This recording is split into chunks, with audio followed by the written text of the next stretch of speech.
মধ্যযুগীয় ইউরোপ সভ্যতায় যখন চার্চ দিয়ে রাষ্ট্র শাসন হতো, পাদ্রীরা বিজ্ঞানীদেরকে হত্যা করেছে। গ্যালিলিওর মতো বিশ্ববিখ্যাত বিজ্ঞানীকে বিষ পানে তাকে হত্যা করা হয়েছে। নারীদেরকে বলা হয়েছে নারী হলো শয়তানের ব্রোকার। আমরা ছিলাম জান্নাতে, ব্রোকারি করিয়া শয়তানের সাথে নারী আমাকে স্বর্গচ্যুত করেছে, সুতরাং নারী হচ্ছে শয়তানের দালাল, এজন্য নারীর থেকে যত পারো দূরে থাকো। এ কথাগুলি তারা বলেছে।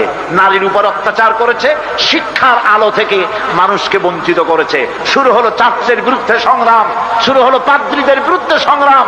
জয়লাভ করলো যারা নিরপেক্ষতা চাইলো, তারা জয়লাভ করলো, আর ধর্মভিত্তিক স্টেট সেখানে বিলুপ্ত হয়ে গেল।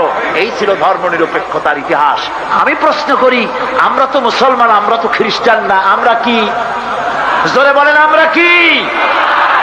আমাদের জীবন ব্যবস্থার নাম কি? ইসলামের ভেতরে ধর্ম নিরপেক্ষতার প্রশ্ন কেন? আমরা কি নারীদের উপরে ইসলাম কি কোনো অত্যাচার করেছে?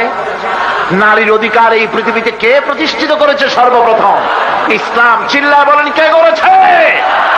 ইসলাম বলেছে নারী তোমার মায়ের জাত, ওই নারী পায়ের তলে, তোমার মায়ের পায়ের তলে তোমার জান্নাত। এ কথা পৃথিবীর কেউ বলে নাই, বলেছে ইসলাম। সুতরাং আমার তো ধর্ম নিরপেক্ষতার প্রয়োজন নাই।